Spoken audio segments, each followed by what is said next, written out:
Tokyo के हलचल भरे शहर में हारुका एक बड़ी कंपनी में काम करती है, जिसके सीईओ एक बुजुर्ग व्यक्ति मासाहिरो है। हाल ही में बुजुर्ग सीईओ ने अपने युवा बेटे, जिसका नाम रयोता, उसे सीईओ बनाया है। हारुका बहुत ही मेहनती और सहनशीलता वाली लड़की है। पहले हारुका रयोता के पिता के लिए कार्य करती थी, लेकिन अब रयोता के लिए काम करना शुरू करती है, जो कि एक ठंडा और रहस्यमय सीईओ है, जो अपने मांगलिक स्वभाव और सख्त व्यवहार के लिए जाना जाता है।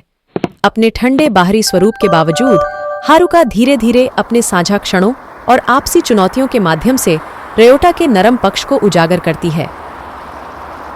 जैसे जैसे वे व्यक्तिगत कॉर्पोरेट लड़ाइयों से गुजरते हैं, दोनों के बीच में धीमी गति से चलने वाला रोमांस पनपने लगता है, जो रयोता के ठंडे मुखौटे के पीछे छिपी गर्मी को प्रकट करता है।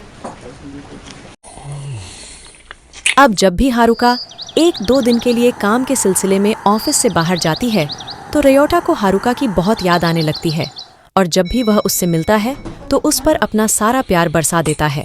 हारुका और रयोता एक साथ बहुत समय बिताने लगे। अक्सर ऑफिस के काम के लिए एक साथ बाहर जाते थे। इस तरह वे एक दूसरे के और करीब आ गए और उनका प्यार परवान चढ़ने लगा। हारुका कॉर्पोरेट संकट के दौरान अपनी ताकत और वफादारी का प्रदर्शन करती है, पर ऑफिस की मीटिंग में प्रोजेक्ट फाइल न पहुंचने की वजह से रयोता बिना उसकी बात सुने हारुका पर भड़क जाता है, जिस वजह से हारुका ऑफिस से चली जाती है। रयोता भी मीटिंग से गुस्से में कमरे से बाहर जा रहा होता है। तभी उसे क्लाइंट का फोन आता है और वह बताता है कि हारुका ने खुद उसे प्रोजेक्ट फाइल आकर दी है। किसी कारण से हारुका को ऑफिस मीटिंग में देर हो गई थी। वहां जाने के बजाय वह मेरे पास आई और मुझे हारुका का प्रोजेक्ट प्रेजेंटेशन बहुत पसंद आया, इसलिए मैं इस प्रोजेक्ट को पास कर रहा हूँ। क्लाइंट से बात खत्म होते ही रयोता ने हारुका को कॉल किया, पर हारुका का फोन स्विच ऑफ आ रहा था। हारुका और काफी सोच विचार करके अपनी माँ के पास होम टाउन के लिए निकल जाती है। हारुका घर पहुंचकर बहुत खुश होती है और अपनी माँ के गले लग जाती है। फिर साथ बैठकर माँ बेटी नाश्ता करते हुए खूब बातें करती हैं। दूसरी ओर रयोता को भी हारुका की बहुत याद आती है। उसका काम में भी मन नहीं लगता। हारुका भी रयोता की यादों में खोने लगती है। रयोता दूसरे कपल्स को देखकर अपने आप को अकेला महसूस करने लगता। तभी रयोता अपनी गाड़ी हारुका के घर की ओर मोड़ देता है और हारुका से मिलने उसके घर पहुंच जाता है। हारुका की माँ रयोता को देख बहुत खुश होती है और रयोता को हारुका के कमरे तक लेकर जाती है। हारुका रयोता पर अपनी नाराजगी व्यक्त करती है, लेकिन रयोता हारुका को मना लेता है और उसे अपने साथ आने के लिए कहता है। फिर हारुका रयोता के साथ मिलकर अपनी माँ से विदा लेती है और माँ भी उन दोनों को एक साथ देखकर बहुत खुश होती है।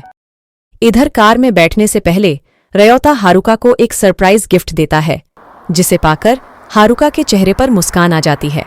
फिर हारुका गिफ्ट खोलती है और गिफ्ट बॉक्स के अंदर एक खूबसूरत लाल कलर वाली ड्रेस देखती है। फिर वे टोक्यो के लिए निकल जाते हैं। जैसे ही वे टोक्यो पहुंचते हैं, रयोता हारुका को उसके घर छोड़ देता है और हारुका उपहार के लिए रयोता को धन्यवाद देती है। फिर रयोता भी वहां से चला जाता है। अगले दिन हारुका ऑफिस जाती है और रयोता से मिलती है। हारुका को अपने सामने देखकर रयोता बेकाबू हो जाता है और हारुका पर अपना प्यार बरसाने लगता है।